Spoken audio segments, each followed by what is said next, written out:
It was closing time at Mariner's waxworks. The last few visitors came out in twos and threes through the big glass doors. But Mr. Mariner, the boss, sat in his office talking to a caller, Raymond Hewson. Hewson was a thin man, carefully but poorly dressed.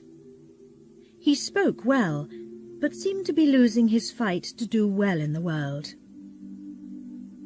Mariner began to speak, in answer to a question from his visitor. "Please don't think that what you're asking for is anything new," he said. "A lot of people ask to stay the night in our murderer's room. We always say no, because it does nothing for us. But you are a writer. Now that's quite different. We like people to read about us. It helps to bring in more visitors. And more money." "That's just what I thought," said Hewson. "I knew that you wanted my help." Mariner laughed. "Oh, I know what you're going to say next.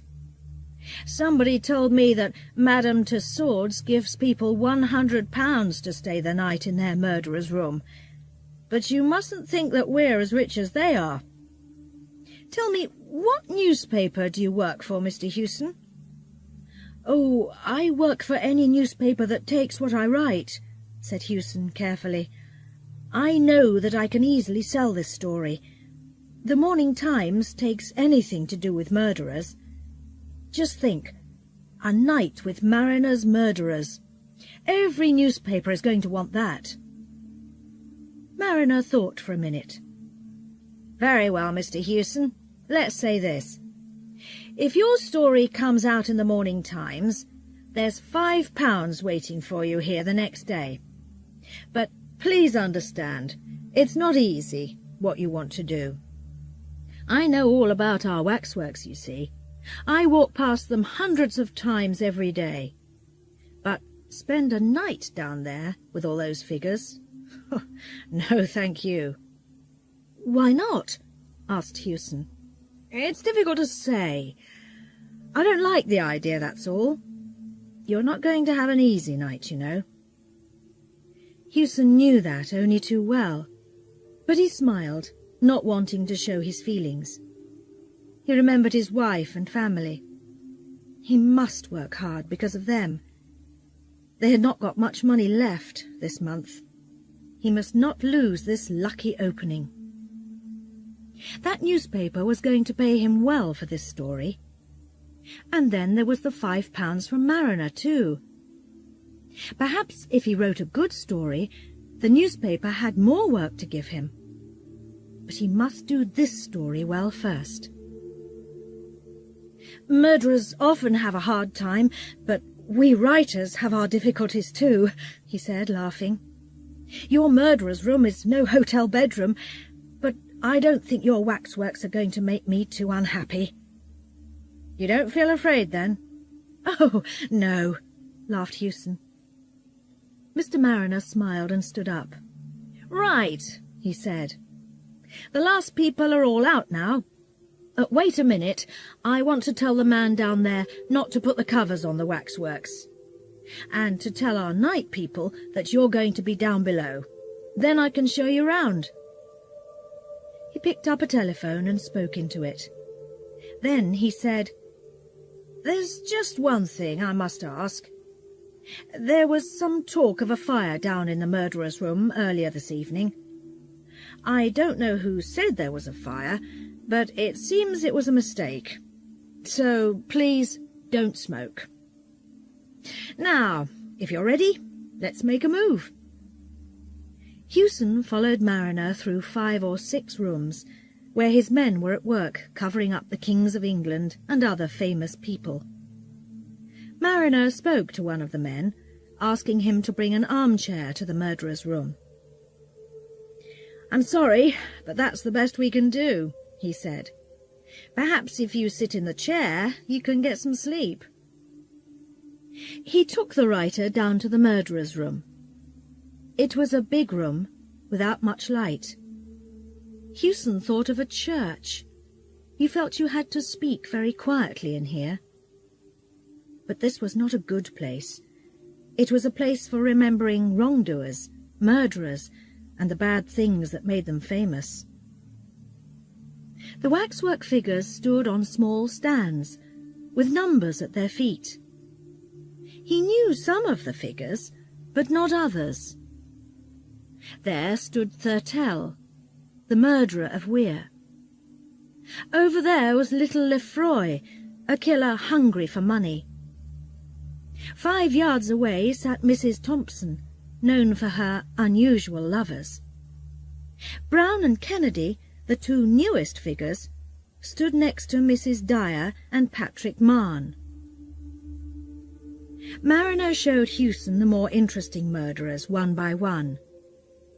That's Crippen, as you perhaps know. A weak little man, not very interesting to look at. There's old Vac here. You can tell him by all that hair on his face. And this is... Yes, who's that? Asked Hewson quietly. Oh, he's the best figure in our show. Of all these people, he's the only one living today. Hewson looked at the waxwork closely. A small, thin figure, only 5 feet tall. It had a little moustache, big glasses, and an unusual coat. It was easy to see that he was French. Without knowing why, he felt suddenly afraid of that smiling face. He moved back from the figure, finding it difficult to look at it again. "But who is he?" he asked. "That," said Mariner, "is Dr. Baudet." Hewson didn't know the name.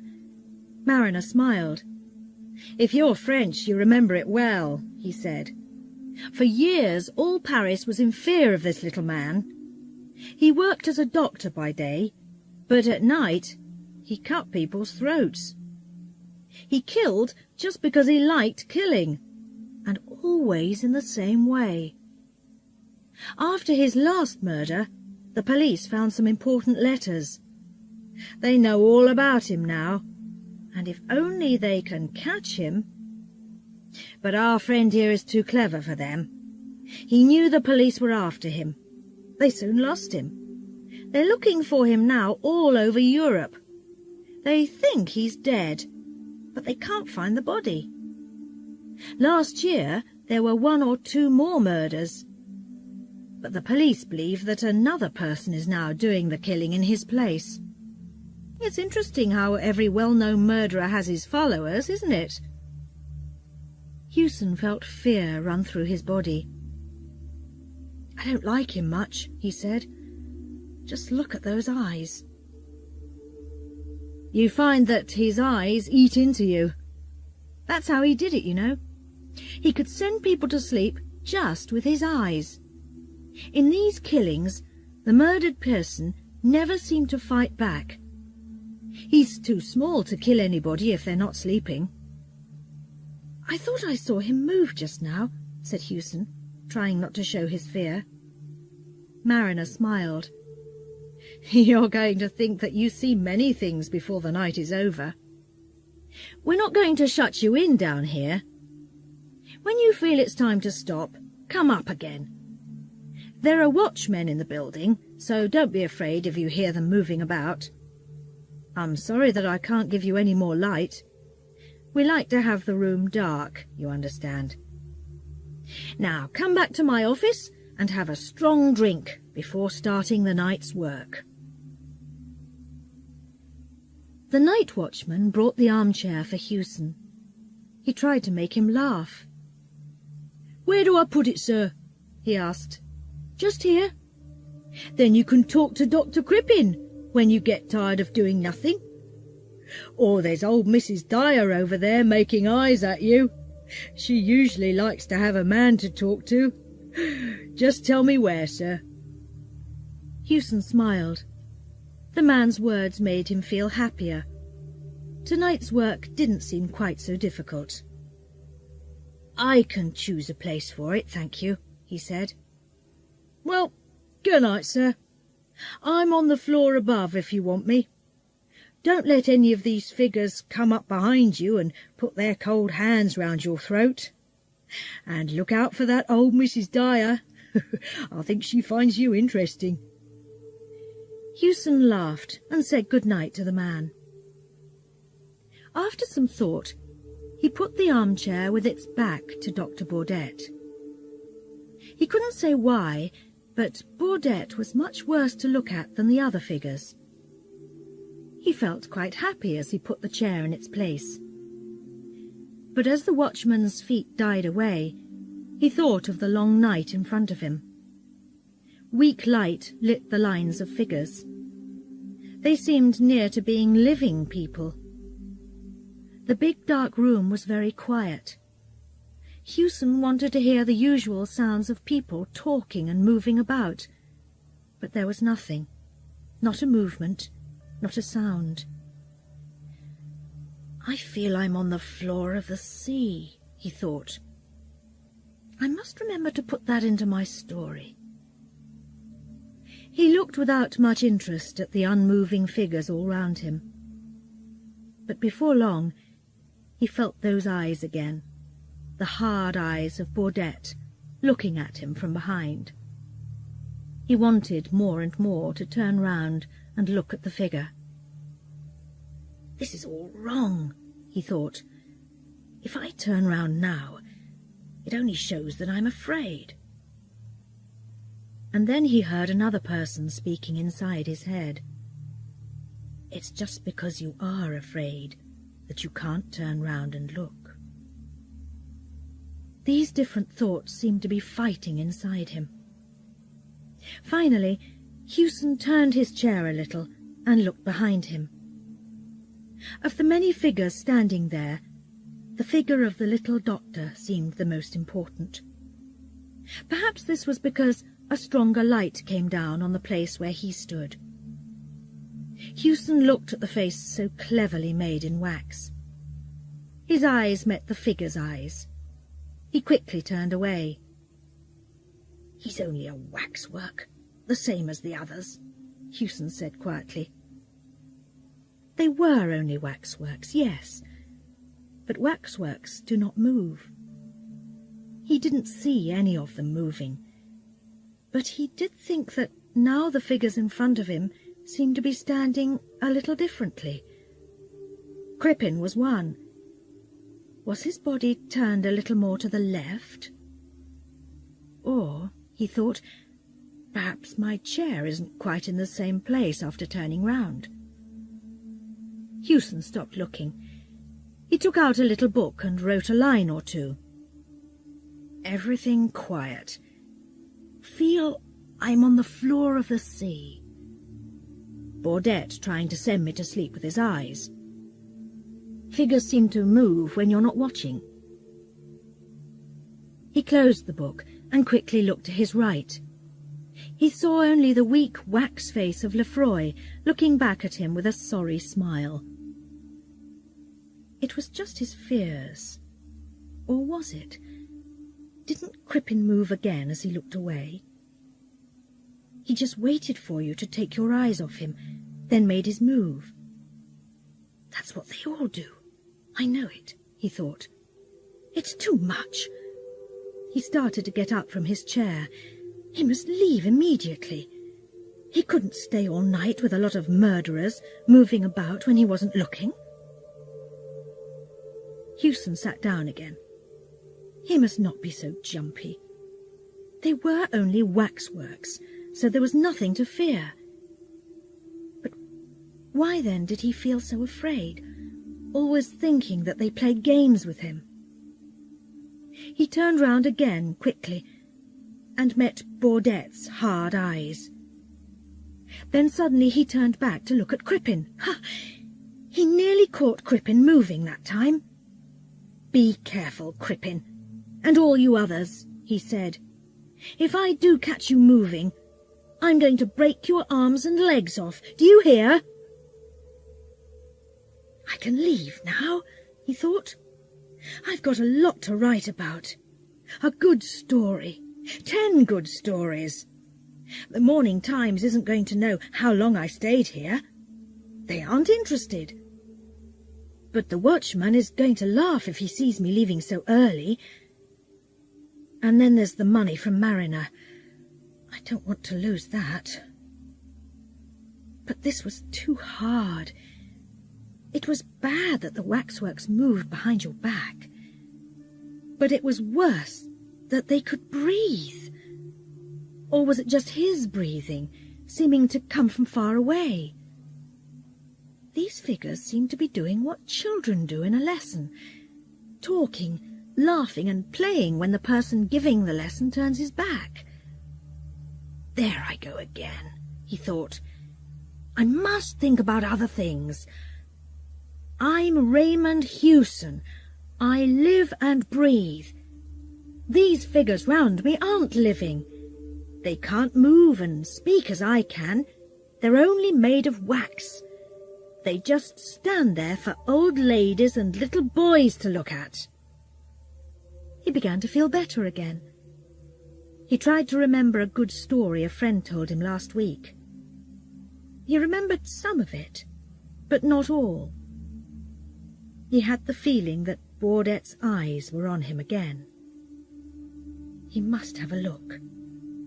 He half turned and then pulled his chair right round. Now they were face to face. As he spoke, his words seemed to fly back at him from the darkest corners of the room. "You moved, you little animal!" he screamed. "Yes, you did! I saw you!" Then he sat, looking in front of him, not moving, cold with fear. Dr. Baudette moved his little body slowly and carefully. He got down from his stand and sat right in front of Hewson. Then he smiled and said in good English, "Good evening. I did not know that I was going to have a friend here tonight. Then I heard you and Mariner talking. You cannot move or speak now until I tell you. But you can hear me quite easily, I know. Something tells me that you are, let's say, a little afraid of me. Make no mistake, sir. I am not one of these poor dead figures suddenly turned into a living thing. Oh, no. I am Dr. Baudette in person." He stopped and moved his legs. "I am sorry, but my arms and legs are quite tired. I don't want to take up your time with my uninteresting story. I can just say that some unusual happenings brought me to England. I was near this building this evening when I saw a policeman looking at me too closely. I thought perhaps he wanted to ask me some difficult questions, so I quickly came in here with all the other visitors. Then I had a very good idea. I told somebody that I saw smoke. Everybody ran out into the street, thinking there was a fire. I stayed here. I undressed that figure of me, put on its coat, and quickly put the figure at the back of the room, where nobody could see it. Then I took its place here on the stand. I must say that I had a very tiring evening. But luckily the people didn't watch me all the time.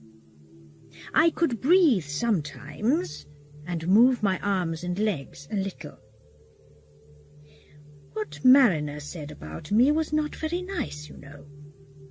But he was right about one thing. I am not dead. It's important that the world thinks I am. What he said about my doings is mostly right, too. Most people, you know, collect something or other. Some collect books, some collect money, others collect pictures or train tickets, and me, I collect throats. He stopped talking for a minute and looked at Hewson's throat carefully. He did not seem to think it was a very good one. "I'm happy you came tonight," he went on. "You mustn't think that I don't want you here. It was difficult for me to do any interesting collecting over the last few months, so now I'm happy to go back to my usual work." "I'm sorry to see that your throat is a little thin, sir. Perhaps that is not a nice thing to say, but I like men with big throats best. Big, thick, red throats." He took something from his coat, looked at it closely, and ran it across his wet finger. Then he moved it slowly up and down over his open hand. "This is a little French razor," he said quietly. "Perhaps you know them. They do not cut very far into the throat, but they cut very cleanly, I find. In just a minute I am going to show you how well they cut. But first I must ask the question that I always ask. Is the razor to your liking, sir?" He stood up, small and very dangerous. He walked over to Hewson as slowly and quietly as a cat going after a bird. "Please be so good as to put your head back a little.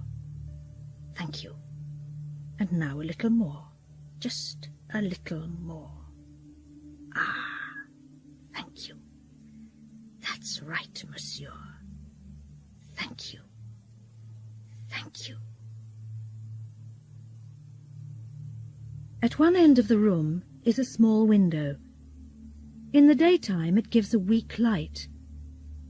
After the sun comes up, this new light makes the room seem sadder and dirtier than before.